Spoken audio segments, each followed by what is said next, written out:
Right, something completely different. I've been given this out of focus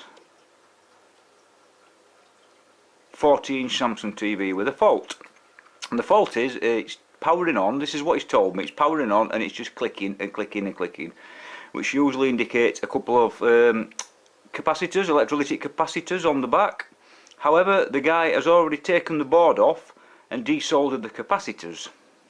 He's given me the values of the two capacitors what is removed, so I'm going to replace them with two probably used ones. I will show you how to test or check that a capacitor has actually gone. It's 9 times out of 10 it's a visual inspection more than a test. I have got a meter to test the capacitors, but most times you can just check it with by vision.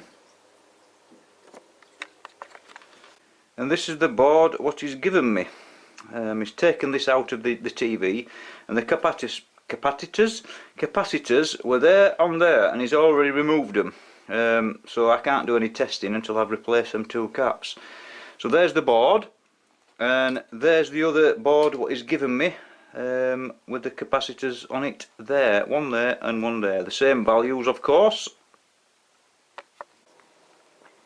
And that's it with the back of the television. You can see where the board used to be. It will require a good clean up and get rid of the old dust, because it will start to smell when it's switched on, probably old tobacco and dog hairs.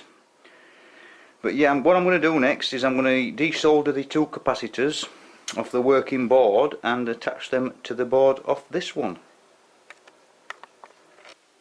Right, I'm going to start by desoldering the two capacitors which I need, which are these two here. I will put some photographs on of the quick methods of showing you whether a capacitor has actually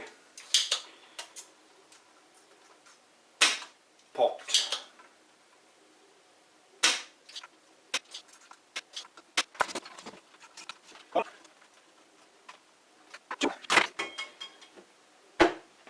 So that's the two capacitors. They are 35 volt, 1000 microfarads. They have got polarity on them, negative and positive. The white band here is the negative, same as that one. So we've just got to solder these two onto the board. So on this board, where are they? They go there, and on the board is a little black mark, and the black mark goes towards the negative side. So we shall put one in there.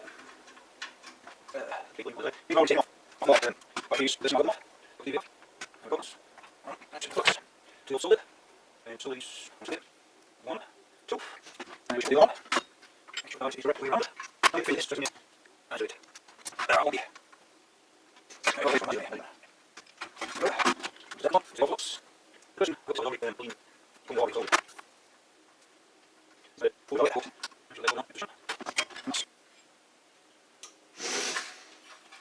So that's the two capacitors on the board.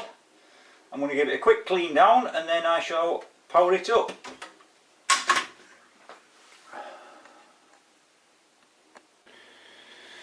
And now for the test, and we'll power on.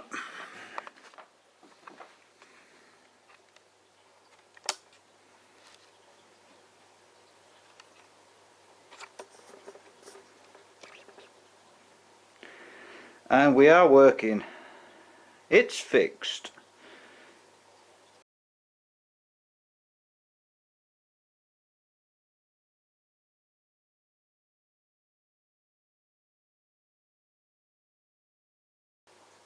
Hope that's helped somebody. I'm going to attach some photos at the end of this, just to show you the signs of a capacitor which has failed.